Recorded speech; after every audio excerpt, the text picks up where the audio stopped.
What's up, SpiceDroppers? It's Charlie from Ferndale. Welcome to the Appetizer Advisor.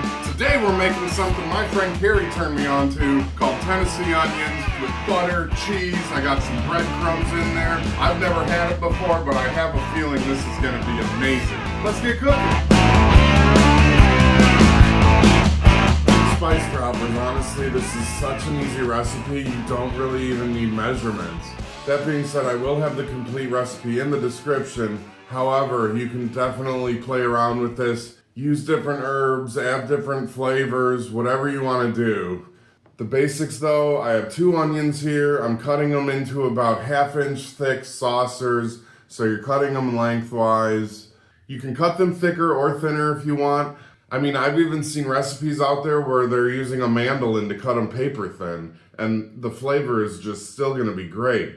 But once we get these onions cut, I'm putting them in a bowl, and this is where I'm gonna add the flavor. I went in with thyme, I went in with oregano, and then pepper, and then salt. And again, you could mess with those, change those. I just really like that flavor of thyme in there.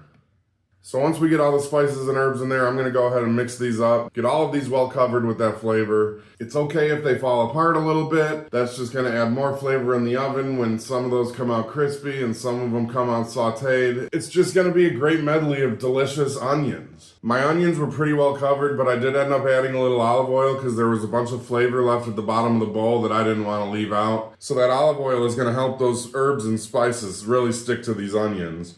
And now I'm gonna add them to my baking sheet. I'm actually using my air fryer for this, but you could definitely use the oven. Maybe get a 9x9 baking dish and use that. So I'm just gonna go ahead and line the dish with the onions. And again, those onion rings that fell off while we were mixing, those are gonna go right on top and just get deliciously crispy when we cook these. Now on top of those onions, I have a 1/2 stick of butter that I cut up into thin slices. And you just wanna spread those out, even it out, because that butter's gonna melt and you want it to cover the entire tray.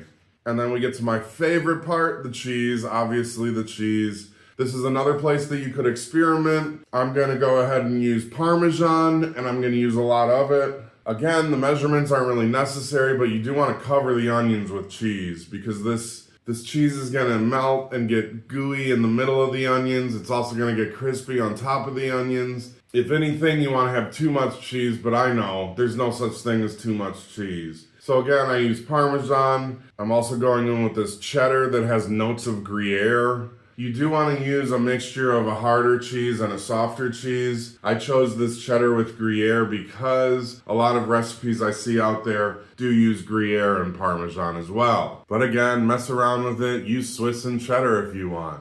And then I'm going to go ahead and cover this all with a thin layer of panko breadcrumbs. So again, I'm using my air fryer. I have my air fryer set to 325, and I'm gonna have it in there for about 30 to 35 minutes. Don't take it out too soon. You want those onions to saute. You want them to sit in that bubbling liquid for a while, and you wanna serve these hot. So when they come out looking like this, you are ready. And let me tell you, those discs of onion are so soft, you could cut into them with a fork. You have those rings on top that got more crispy. You also have the crispiness of the breadcrumbs and the parmesan. We're wasting time. Let's try these. All right, I took my corner piece here.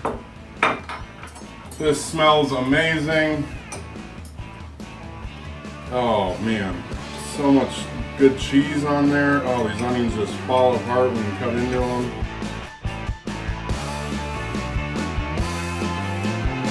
Absolute winner. That would be such a good side dish with a steak. Gary, thanks for the heads up on this one. Boom, baby, we did it again.